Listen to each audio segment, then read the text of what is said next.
1976லேருந்து புன்னை மரத்துலேருந்து, பாத்திரக்கடையிலேருந்து, சண்டை தெரு வீட்டு வரைக்கும் சாமி கூட எல்லா நிகழ்வுகளுக்கும் நீங்க ஒரு சாட்சியா இருந்திருக்கீங்க. இன்னைக்கு 2025ல இருக்கீங்க.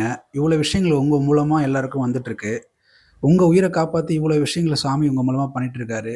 இத நீங்க எப்படி பார்க்குறீங்க? ஒரு மலைப்பா இருக்கா? இல்ல சாமி நம்மள எவ்வளோ அழகா இத பயன்படுத்தியிருக்காருன்ற மாரி பார்க்குறீங்களா?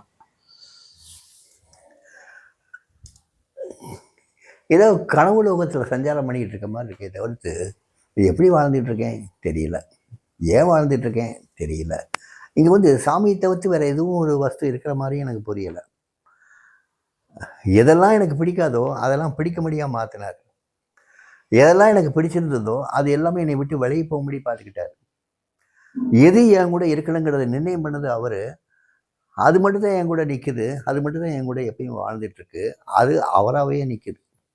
இன்னைக்கு வரைக்கும் அவர் தான் இங்கே இருக்காரு தவிர்த்து, அவரை தவிர்த்து வேற ஒன்றும் எதுவும் இருக்கிற மாதிரி எனக்கு தெரியல. அதனால எனக்கு எந்த நியதிகளும் கிடையாது, எந்த சடங்குகளும் கிடையாது, எந்த சம்பிரதாயங்களும் கிடையாது, எந்த பயமும் இல்லாமல் இங்கே வாழ்ந்துட்டு இருக்கோம். 1976 இருந்து இன்னைக்கு 2025 வரைக்கும் இந்த வாழ்க்கை எப்படி போனதுன்னு பார்த்தீங்கன்னா, ஒரு சன காலத்தில் போயிடுச்சு. ஒரு சனக்காலம் தான். ஒரு குருவோட வாழ்ந்த காலம் அந்த கிட்டத்தட்ட 49 வருஷம், 50 வருஷமே வச்சுக்கோங்களேன். 50 வருஷ காலம் எப்படி போனதுன்னு எனக்கே தெரியல. சனக்காலத்தில் போயிடுச்சு.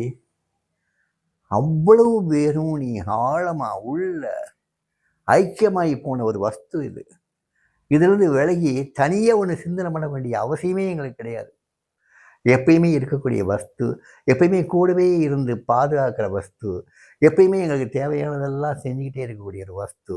இதை வந்து நாங்கள் என்ன சொல்ல பாராட்டவா, என்ன ஒர்ஷிப் பண்ணவா? நோ, அதெல்லாம் பண்ண முடியாது. சந்தோஷமா இருக்குல்ல, ஆனந்தமா இருக்குல்ல, பயம் இல்லாமல் இருக்குல்ல, நல்லா இருக்கே. இந்த நல்லா இருக்குங்கிற ஒரு சொல் போதுமே. நல்லா இருக்கு, சாமி கூட இருக்கிறது நல்லா இருக்கு. இத்தனை 50 வருஷ காலம் வாழ்ந்தது நல்லா இருக்கு. இன்னைக்கு வரைக்கும் வாழ்ந்துட்டு இருக்கோம். சாமி எங்களை விட்டு பிரிஞ்சு போகலை.